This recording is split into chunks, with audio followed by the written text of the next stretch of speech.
السلام عليكم ورحمة الله وبركاته أعزائي متابعي قناة عالم طيور الحب. موضوع اليوم موضوع مهم، ألا وهو تشميس الطيور المنزلية.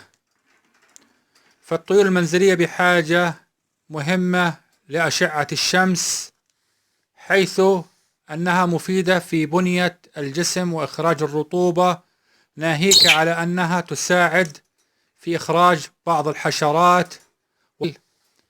إخواني، كما ترون يفضل أن نقوم بتشميس الطيور لو نصف ساعة باليوم، وأفضل وقت مناسب لتشميس الطيور هو من فترة 9 حتى 11. بهاي الفترة بتكون الشمس يعني ليست عمودية وغير حارقة، فشمس مفيدة جدا جدا ولا تؤثر على الطائر في مسألة ضربة الشمس.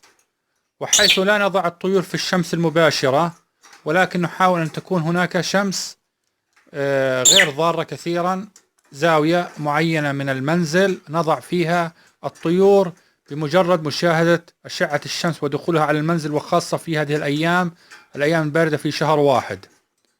بينما الطيور التي توجد في نظام سلاكات أو غرف فوق الأسطح أو في غرف خارجية في حوش البيت أو ما شابه، فيفضل أن تكون لها عدة شبابيك لدخول الشمس إليها ولو بمقدار نصف ساعة إلى ساعة في اليوم، فهي مفيدة جدا جدا.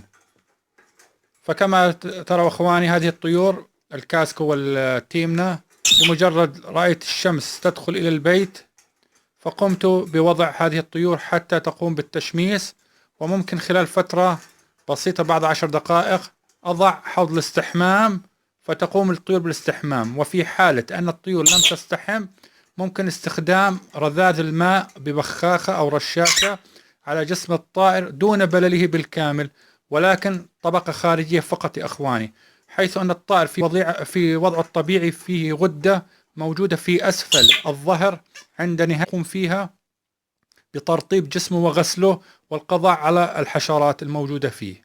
ولكن الماء يساعد كثيرا جدا جدا، بالإضافة إلى أشعة الشمس. أعزائي، وقبل أن أختم الحلقة تذكير بفوائد التشميس. أولا، يقلل من وجود الفاش في الطول أو حتى يقضي عليهم، وهو في نفس الوقت تعقيم طبيعي للأقفاص من الأمراض ومن الحشرات. ثانيا، يحسن من لون الريش ونضارة ولمعان الريش. رقم 3، تمد الطيور بفيتامينات د التي تقوي العظام وتساعد في البنية الجسم. رقم 4، تحفيز الطائر على التغريد. رقم 5، تنشيط جسم الطائر وتعطيه الحيوية والنشاط. ولكم جزيل الشكر إخواني على حسن المتابعة في فيديو آخر، والسلام عليكم ورحمة الله وبركاته.